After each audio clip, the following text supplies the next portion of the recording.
కుక్కల బెడద తీవ్రమవుతోంది. వీధి కుక్కల దాడుల వల్ల రేబిస్ మరణాల సంఖ్య అంతకంతకు పెరుగుతోంది. దీంతో వీధి కుక్కలను షెల్టర్లకు తరలించాలని సుప్రీంకోర్టు కీలక ఆదేశాలు జారీ చేసింది. విద్యా సంస్థలు, బస్సు, రైల్వే స్టేషన్లు, క్రీడా సముదాయాలు, ఇతర బహిరంగ ప్రదేశాల సమీపం నుంచి వీధి కుక్కలను షెల్టర్లకు తరలించాలని అత్యున్నత న్యాయస్థానం ఆదేశించింది.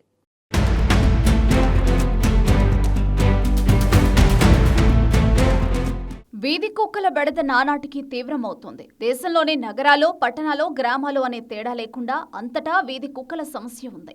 వీధి కుక్కల దాడుల్లో గాయపడి ఎంతో మంది ప్రాణాలు కోల్పోతున్నారు. మరికొందరు రెబిస్ వ్యాధిన పడి చనిపోతున్న ఘటనలు నిత్యం చూస్తూనే ఉన్నాం.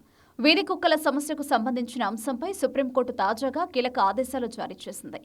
విద్యా సంస్థలు, బస్, రైల్వే స్టేషన్లు, క్రీడా సముదాయాలు, ఇతర బహిరంగ ప్రదేశాల సమీపం నుంచి వీధి కుక్కలను షెల్టర్లకు తరలించాలని అత్యున్నత న్యాయస్థానం ఆదేశించింది. అలాగే అవి ఆయా ప్రదేశాల లోపలికి వెళ్లకుండా కంచెలు వేయాలని న్యాయస్థానం సూచించింది. ఈ ప్రాంగణాల్లో కుక్కలు లేవని నిర్ధారించుకునేందుకు క్రమం తప్పకుండా తనిఖీలు చేయాలని తన ఆదేశాల్లో పేర్కొంది. ఏ కారణం చేతనైనా మళ్లీ వాటిని పట్టుకున్న చోటే వదిలివేయొద్దని సుప్రీంకోర్టు ఆదేశించింది. వీధి కుక్కల దాడుల వల్ల ఢిల్లీ ఎన్సీఆర్ పరిధిలో రెబిస్ మరణాల సంఖ్య పెరుగుతోందని వచ్చిన వార్తలను పరిగణలోకి తీసుకున్న జస్టిస్ పార్టీవాలా, జస్టిస్ ఆర్ మహాదేవన్లతో కూడిన ధర్మాసనం 8 వారాల్లోపు అన్ని వీధి కుక్కలను షెల్టర్లకు తరలించాలని ఆగస్టు 11న ఆదేశించింది. దానిపై తీవ్ర అభ్యంతరాలు వ్యక్తమయ్యాయి. ఆ నేపథ్యంలో justice Vikramnath, justice Sandeep Mehta, justice N V అంజరియాతో కూడిన త్రిసభ్య ధర్మాసనం దానిని విచారించింది. ఆ సందర్భంగా రెబిస్ లక్షణాలు లేదా విపరీత ప్రవర్తన కలిగిన కుక్కలు మినహా ఇప్పటి వరకు షెల్టర్లకు తరలించిన వాటిని విడుదల చేయాలని ఆదేశాలు జారీ చేసింది. వ్యాక్సినేషన్, స్టెరిలైజేషన్ చేసిన తర్వాత వాటిని ఎక్కడి నుంచి తీసుకొచ్చారో అక్కడే విడిచిపెట్టారని పేర్కొంటూ ఆగస్టు 11న ఇచ్చిన తీర్పును సవరించింది.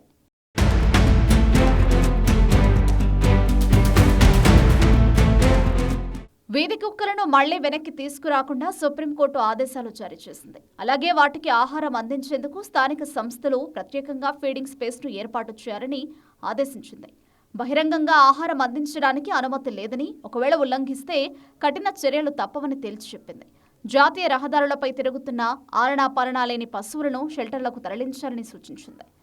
ఈ మేరకు అన్ని రాష్ట్రాలు, కేంద్రపాలిత ప్రాంతాలు, జాతీయ రహదారుల శాఖ, స్థానిక సంస్థలు, హైవే గస్తీ బృందాలకు సుప్రీం ఆదేశాలిచ్చింది. స్థానిక మున్సిపల్ అధికారులు, పంచాయతీ అధికారులు కనీసం 3 నెలలకు ఒకసారి క్రమం తప్పకుండా బహిరంగ ప్రదేశాల్లో, సంస్థాగత ప్రాంగణాల్లో తనిఖీలు నిర్వహించాలని సుప్రీంకోర్టు ఆదేశించింది. అంతేకాదు సంస్థల లోపాల, వాటి సమీప ప్రాంతాల్లో వీధి కుక్కల ఆవాసాలు లేవని నిర్ధారణ చేసుకోవాలని ధర్మాసనం స్పష్టం చేసింది. సంస్థాగత ప్రాంగణాల్లోకి వీధి కుక్కలు, జంతువులు ప్రవేశించకుండా కంచెలు, సరిహద్దు గోడలు, గేట్లు ఏర్పాటు చేయాలని ధర్మాసనం స్పష్టం చేసింది. అలాగే ఇతర నిర్మాణాత్మక చర్యల ద్వారా సదరు ప్రాంగణాలు సురక్షితంగా ఉండేటట్లు చేయాలని సంబంధిత సంస్థల పరిపాలనాధిపతులకు కోర్టు సూచించింది. ఇదంతా వీలైనంత త్వరగా పూర్తి చేయాలని, వీలునంత వరకు 8 వారాల్లోపు పూర్తి చేయాలని స్పష్టం చేసింది. అందుకే సంస్థాగత ప్రాంగణాల నిర్వహణ, పరిశుభ్రత సహా వీధి కుక్కలు క్యాంపస్లోకి ప్రవేశించకుండా చూసుకోవడానికి సంబంధిత సంస్థలు ఒక నోడల్ అధికారిని నియమించారని ధర్మాసనం పేర్కొంది. ఇక నగరాల రోడ్లు, రహదారులపై వీధి కుక్కల ముప్పును ఎదుర్కోవడానికి ఆగస్టు నెలలో రాజస్థాన్ హైకోర్టు జారీ చేసిన ఉత్తర్వులను సైతం సుప్రీంకోర్టు ప్రస్తావించింది. అన్ని రాష్ట్రాలు, కేంద్రపాలిత ప్రాంతాల్లో ఎన్హెచ్ఏ అధికారులు తమ అధికార పరిధిలోకొచ్చే జాతీయ, రాష్ట్ర రహదారులు, ఎక్స్ప్రెస్ వేల వద్ద ఉన్న వీధి కుక్కలను, ఇతర జంతువులను తొలగించాలని అత్యున్నత న్యాయస్థానం ఆదేశించింది. ఇందుకోసం వీధి కుక్కలు ఎక్కువ కనిపించే జాతీయ రహదారులు, ఎక్స్ప్రెస్ వేల ప్రాంతాల్లో రోడ్ల విస్తరణ, ప్రత్యేక డ్రైవ్ చేపట్టాలని ఎన్హెచ్ఏకి ధర్మాసనం ఆదేశాలు జారీ చేసింది. సుప్రీం తాజా ఆదేశాలతో అయినా కొంతమేర వీధి కుక్కల బెడద తగ్గిపోతుందేమో చూడాలి.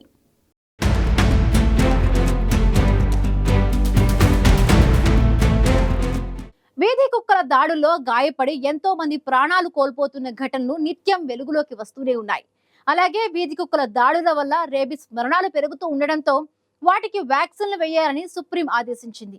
వీధి కుక్కలకు బహిరంగంగా ఆహారం అందించడానికి అనుమతి లేదని, ఒకవేళ ఉల్లంఘిస్తే కఠిన చర్యలు తప్పవని సుప్రీం తేల్చి చెప్పింది.